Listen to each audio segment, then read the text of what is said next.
I woke up in a hospital bed. Supposed to be on my way home from shopping. Why? Where am I?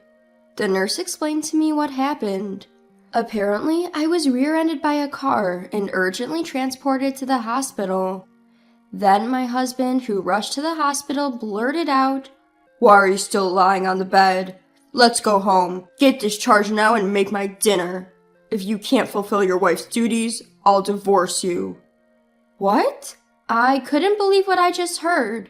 Who says that to their bandaged-up wife? Unbelievable. I lost all my feelings for my husband, who didn't seem to care about me at all. Understood. Then I started preparing to leave my husband. My husband was certain I, a housewife, couldn't possibly divorce him.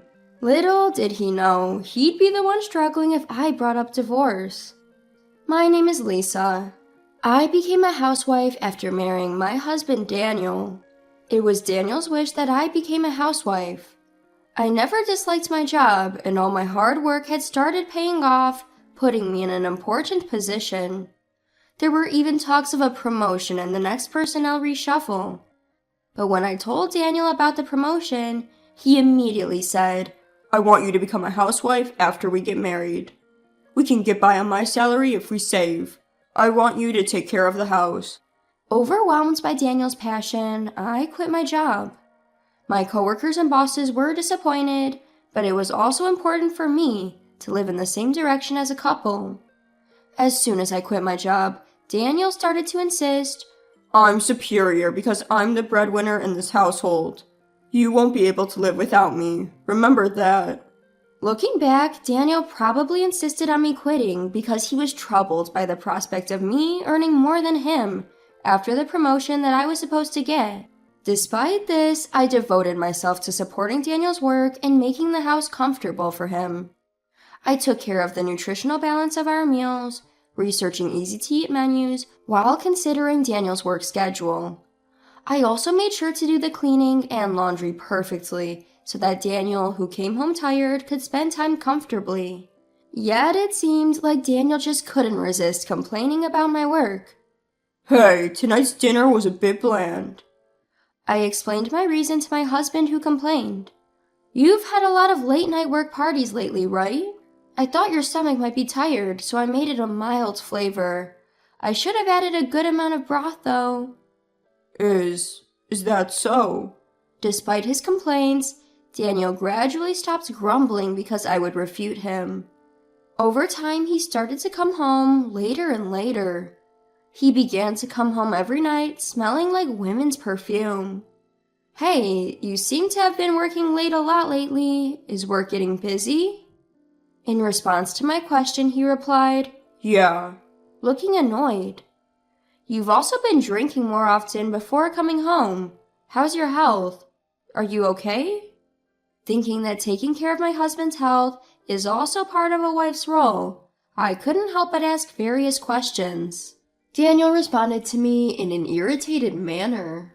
"Enough already. I have a lot going on at work. What exactly are you doing during the day?" "What do you mean by what? Various housework." "That's why I'm asking you to be specific." My husband started to ask for a detailed schedule of what I was doing when he wasn't home. "Hey, what are you going to do today?" "I plan to do the laundry and cleaning in the morning and go grocery shopping in the afternoon." "When are you going to be back from shopping?" "I can't say for sure. Maybe around 4 o'clock? "Okay, got it. Don't be later than 4. I'm going to call home to check on you." "Why would you do that?" "To make sure you're not slacking off on your housework." Daniel started to manage my schedule down to the hour.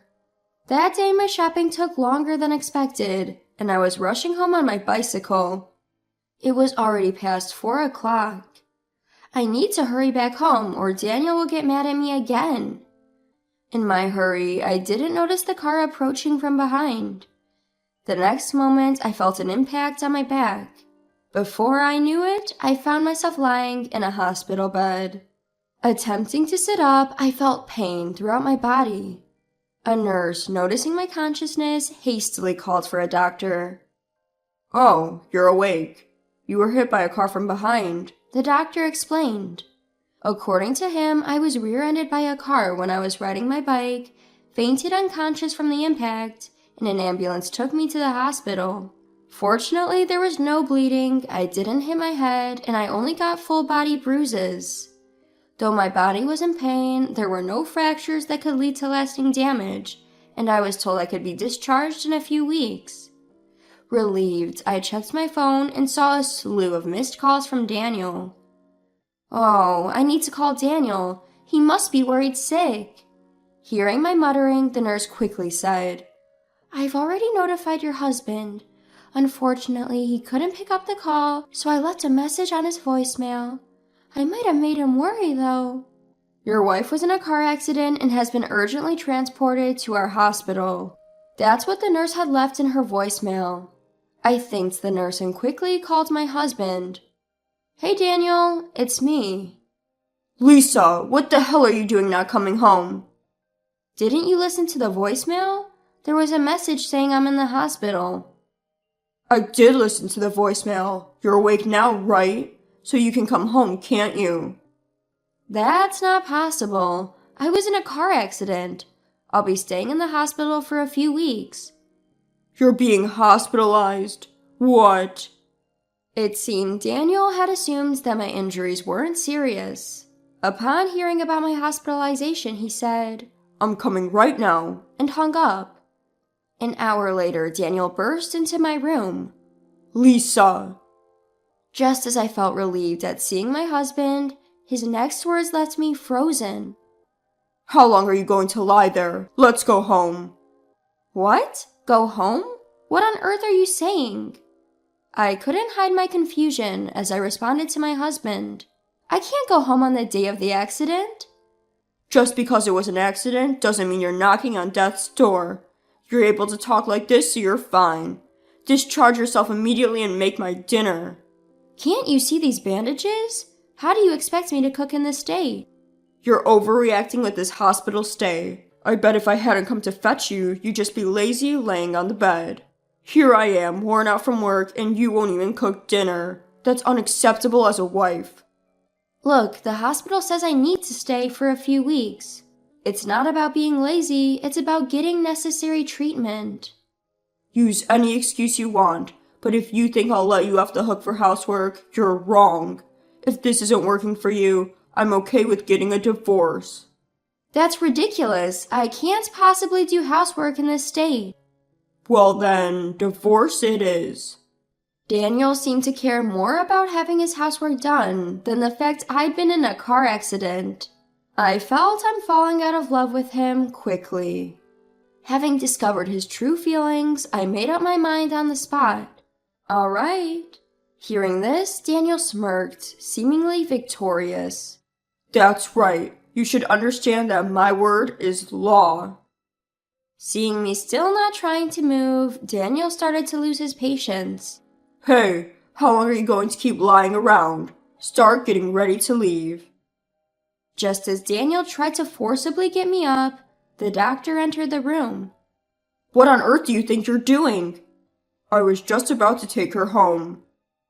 Upon hearing Daniel's response, the doctor became livid. What nonsense! There's a thorough examination scheduled for tomorrow, so she's not allowed to leave. Hearing this, Daniel scoffed at me. If there's an examination, then I'll wait 2 or 3 days. I'll stay at my parents' house in the meantime, so make sure you're home by then. As Daniel left the room, I watched him go with a cold gaze. Then I called my lawyer. I didn't have a single shred of affection left for him. Hello, I would like to proceed with that matter. From the hospital bed, I continued making a few more phone calls, steadily preparing. 3 days later, Daniel called my cell. Lisa, why the hell aren't you home yet? Are you back home from your parents' house?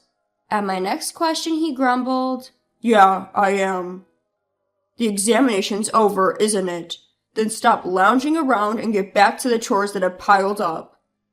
Daniel didn't even bother to ask me about the medical test results. He doesn't seem to care about his wife's health one bit. My decision was definitely the right one. Daniel, you've been staying at your parents' place all this time, right? I asked him calmly.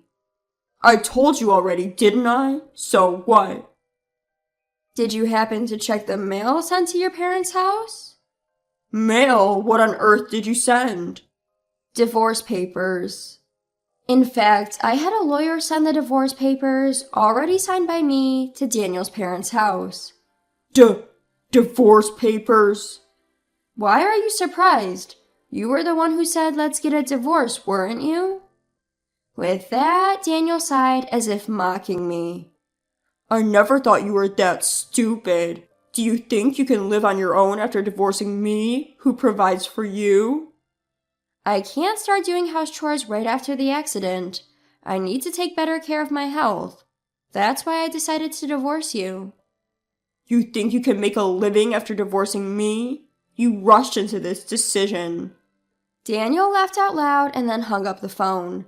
But Daniel didn't know what he would face next. The next day, his parents rushed to the hospital in a panic. Lisa, our son has done a terrible thing. The moment they entered my hospital room, my in-laws bowed their heads in apology. I calmly addressed them. No, it's not your fault. You're right. The person who needs to apologize is Daniel himself. My father-in-law immediately called Daniel. Daniel, come to the hospital immediately. He didn't understand what was going on, but hearing his father being so serious, he arrived in my room within minutes. Dad, what's going on? Why'd you call me here? Daniel complained, only to be berated by his father on the spot. Don't be stupid. You caused a mess. Apologize to Lisa right now. What? What are you talking about? My father-in-law, holding out the envelope I had sent to Daniel's parents, retorted. This letter, which was delivered to our house. Hearing this, Daniel began to laugh with an air of confidence. Oh, the divorce papers. Lisa went and took my threat to divorce seriously and sent me the papers. She wouldn't be able to live without me, yet she's acting so foolishly. The problem is this document here. My father-in-law took out a bill for consolation money from the envelope. Upon seeing it, Daniel's face turned pale. What? Consolation money? Lisa was the one who sent me the divorce papers. Why should I be the one to pay consolation money? She abandoned her duties as a wife, checks herself into a hospital, and I'm the one who owes consolation money? Enough with all this. With suppressed anger, my father-in-law pulled out photographs and a report from the envelope. These are the evidence of your cheating, and here's the investigator's report. Looking at these, there's no doubt you're in the wrong. I can't believe what you've done. Seeing the photos and the report, Daniel, pale-faced, asked me, Lisa, when did you manage to get all this? That's right. I had started to suspect Daniel's cheating when he began coming home late. Claiming it was for work, he would come home every night with the scent of women's perfume. At first, I thought he was just drinking at places frequented by women. But when I sneakily checked his credit card statement, I found that he was going to trendy restaurants featured in the media, and even buying popular brands of products loved by young women. It was obvious he was spending it on dates with another woman. It was clearly cheating. Perhaps thinking I hadn't noticed, he slowly began increasing the frequency of his affairs. He seemed to be finding opportunities in between his outdoor work hours, even during weekdays. The detailed checks on my daytime activities were also so he could avoid running into me at his meeting locations with another woman. Still, I believed that he would return to me someday. However, Daniel trampled all over these feelings of mine, not showing a shred of concern for me after the accident, treating me like a maid. At that moment, I decided to exact my revenge on him. As soon as Daniel left the hospital room, I contacted my lawyer. I asked him to send the signed divorce papers and the bill for consolation money, which I had prepared in advance, to Daniel's parents' house. Knowing him, he's probably spending time with his mistress instead of going home to his family. My guess was spot on. Unlike my husband, my in-laws are upright people. They'd never approve of their son's cheating. Sure enough, upon receiving my letter, my father-in-law and his wife were quick to rush to my hospital room. Having learned everything, Daniel stated in a daze, So, Lisa, you knew about my cheating all along? "Yes, of course." I looked at my husband with icy eyes. "If you are coming home smelling like women's perfume, lavish your mistress with your credit card, it's so obvious it would be strange if I didn't notice. Plus, all your phone notifications were visible to me, so I knew exactly when and where you were meeting your mistress. Thanks to that, it was easy to gather evidence." I'm sorry. I was just tempted. I wasn't serious about the divorce. I thought you would come back home right away. Even if you weren't serious, I am. I don't want to continue a marriage with a husband who doesn't even worry when his wife has an accident and tries to make her do household chores. You were having fun with your mistress while I was hospitalized, weren't you? Hold on. Calm down. You're a housewife, right? You wouldn't be able to make a living if you left me. Don't be stubborn. Just let the past be water under the bridge. Excuse me? There's no way I can just let it slide. And I became a housewife because you wanted me to. If I get divorced, I'll start working right away. I won't rely on you anymore. Start working right away? How long do you think it's been since you quit your job? Your previous company has definitely found your replacement by now. Do you think I've just been doing housework for these past years? I've been continuously studying business in my spare time. I've got a few ideas piled up, so I could probably propose several projects now. It's not that easy. The economy is down everywhere. Even I, who's been working all the while, can't get a promotion easily. Isn't that because you're incompetent at work? A person who dates their mistress while outdoor work hours? I think the problem is more than just being capable or not. What? What would you know? I think I know more than you do. In fact, when I approached my former company, they said they wanted me to come back under the same conditions as before. The same conditions? You'd be earning more than me. Yes, indeed. It was all for nothing, even though you were the one who encouraged me to become a housewife and quit my job. If you didn't want to be overtaken by your wife's salary, maybe you should have tried harder instead of pulling me down. Hold on, if that's the case, you don't need the consolation money, right? Please withdraw your consolation money claim. Excuse me? There's no way I'm withdrawing it.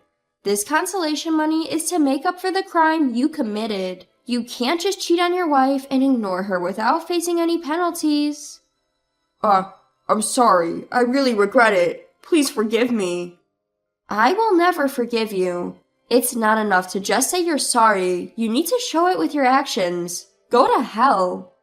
Daniel was unconvinced, but in the end, my in-law stood up for me and he finally agreed to the divorce and the payment of consolation money.